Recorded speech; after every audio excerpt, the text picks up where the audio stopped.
Do spirits linger in our world, bound to people and places? And are there horrible things waiting for the right moment to strike at the living? Do they lurk in the shadows, waiting, watching, creeping?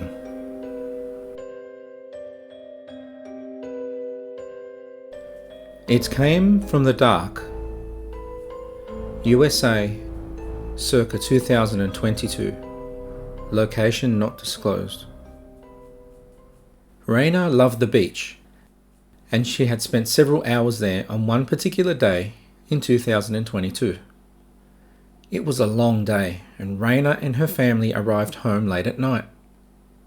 She prepared herself to settle down for the night, as she was exhausted from the day, and looked forward to getting into her warm bed. After the day she had, she really needed to get some good sleep. As usual, she went to brush her teeth in the bathroom before bed. But as she brushed her teeth, she noticed her hand slowing down as she brushed. She started to feel a bit uneasy, but couldn't explain why. And for a few moments, there was an overwhelmingly eerie silence. She looked at herself in the mirror for a second, wondering what was going on. Suddenly, that silence was broken by the sound of something coming from the corridor. She wasn't quite sure what it was, but it was a weird noise, something that sounded like the whooshing of wind. Raina took a deep breath and thought to herself that she had better check it out. She thought to herself that maybe a window had been left open. Raina reached out to the door handle, but couldn't hear the noise again. She thought it was odd. If it had been the wind, there might be another breeze. But brushing her thoughts aside, she opened the bathroom door to check out what might be happening. As soon as she did, she spotted a figure at the end of the corridor. It looked like the figure of a man wearing what appeared to be an old, worn shirt. She could see him well enough to terrifyingly notice that his face was weirdly distorted, and his hair was all messed up, making him look dishevelled and wild. What was worse is that she only had a second or two to look at it, as that creepy figure turned and ran straight towards her. Terrified, Raina slammed the bathroom door shut and secured all the locks. Locking herself in was the only defence she could think of as she cowered on the bathroom floor, terrified.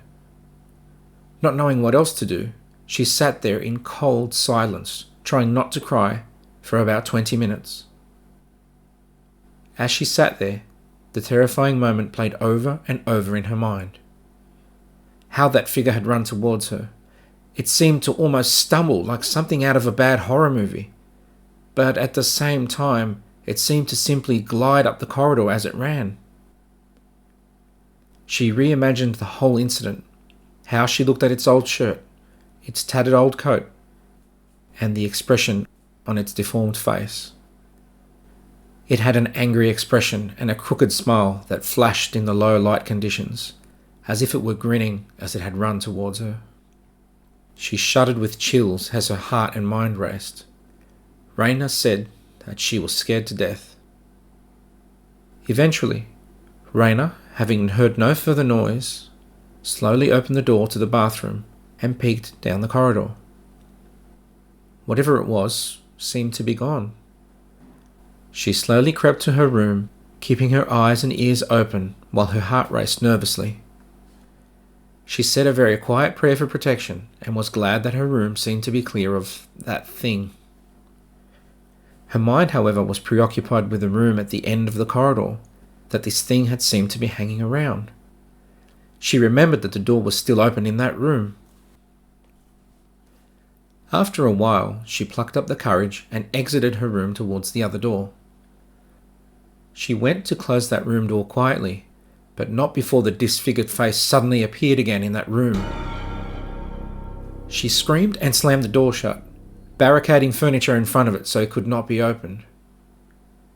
Hearing no more sound and seeing nothing further, Raina eventually went to sleep, in her room, with all the doors locked and barricaded, and with all of her lights on. Now, Raina never saw that thing again, at least not in the real world. She had a few nightmares in the following months where that thing pursued her, but eventually it all faded away and she never encountered it again.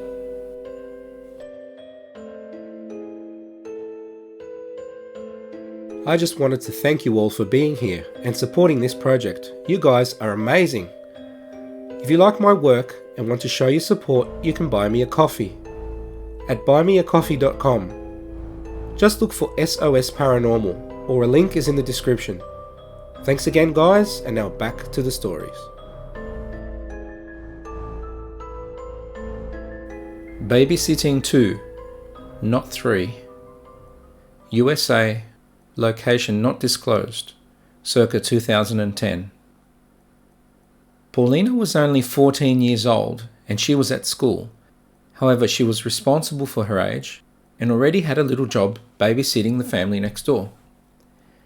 They had 2 children, ages 6 and 3 at the time, and they had known the family for a long time. They had a great routine whenever she was babysitting. The usual process was that 8:30 p.m. she would put the kids to bed as their mother Ira had requested. The children never gave her any trouble getting to bed, which was good. They would do as they were asked and would get changed into the pyjamas, brush their teeth, and get ready for Paulina to read them some bedtime stories. Immediately after they were read their stories, it was lights out and the kids would sleep without waking up until their parents were home. The children had a nice set of bunk beds, and it was the older of the children who slept on the top bunk. On this particular night, something quite unusual happened. It was about 10:30 p.m. when Paulina thought she heard one of the children get up out of bed. There were sounds of movement nearby the bedroom, and she was almost convinced that there may have been some faint footsteps. Paulina had been watching television and was expecting the parents home soon, but until now there had been no movement in the house since the children had gone to bed. A bit confused, Paulina got up to investigate and wanted to see what was going on. She walked to the end of the hall. She looked around and eventually saw one of the girls, Charlie, standing at the other end of the hall in the bathroom doorway. As if it wasn't strange enough that Charlie should be out of bed, what was stranger was that Charlie wasn't dressed in the same pyjamas Paulina had dressed her in before she was put to bed. But Paulina just shrugged it off. "Are you okay? Do you need something, Charlie?" she asked the girl. There was no answer. There was a brief few seconds of utter silence before the child just walked from the bathroom doorway and into her bedroom without making a single sound. Confused, Paulina walked quickly down the hall towards the bedroom and stood in the doorway of the children's room to see if everything was okay. She went inside and looked around to check on the children, and they were okay. Both were fast asleep and still in the pyjamas that Paulina had dressed them in. Paulina was confused as to what had just happened. She questioned herself and double-checked the children to make sure that nothing else had happened, but everything seemed normal. A short time later, she was still in shock, and the parents arrived home. Paulina said nothing to the parents about that incident. She was still questioning herself over and over, and asked herself if she saw what she thought she had. The next day, Paulina spoke to her own mother about it, who was unable to make any sense of it either. Despite that incident, though, Paulina continued to babysit for the family. As time went on, Charlie revealed to Paulina that she had an imaginary friend.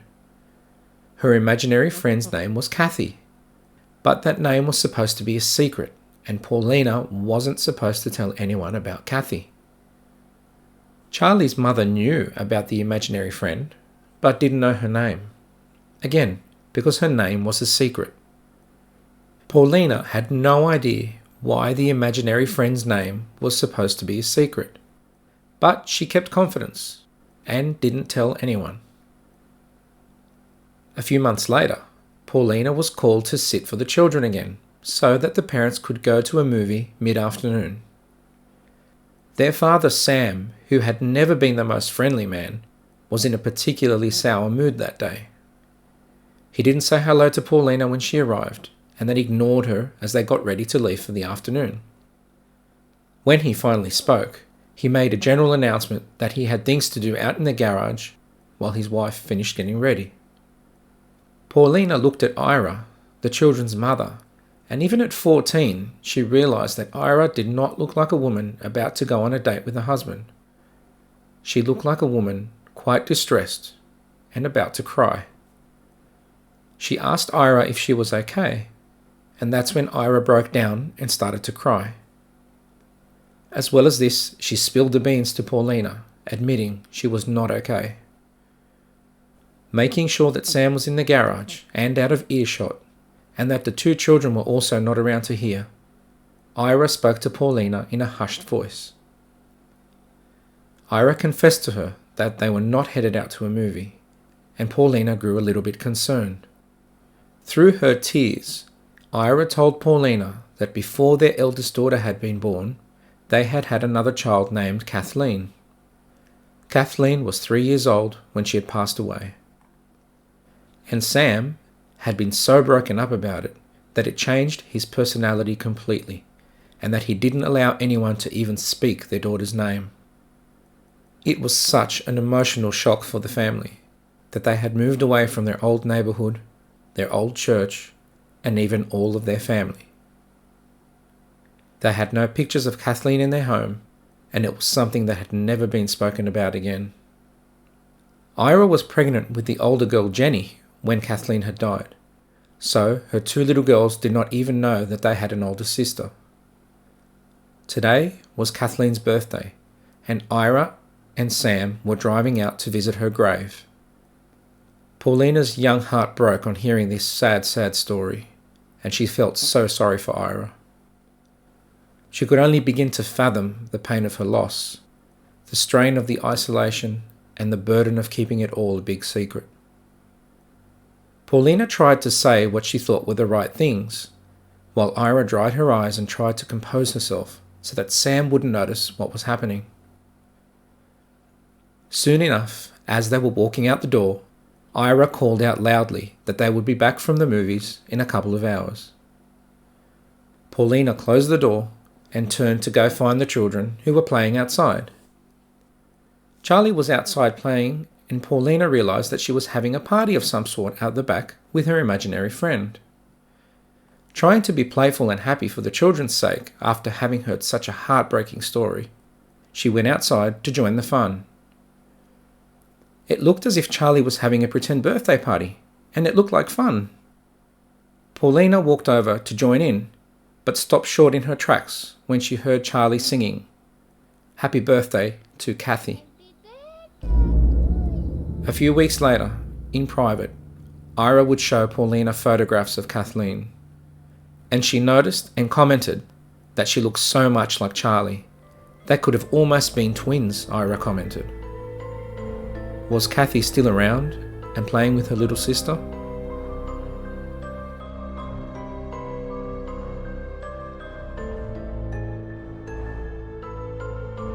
If you'd like to submit your own chilling true tale, so that your story might be featured in one of these episodes, contact me through our website at www.chillingtruetales.com or on email on seekersosparanormal@gmail.com. Email details are in the description. Thanks again for joining me. Until next time.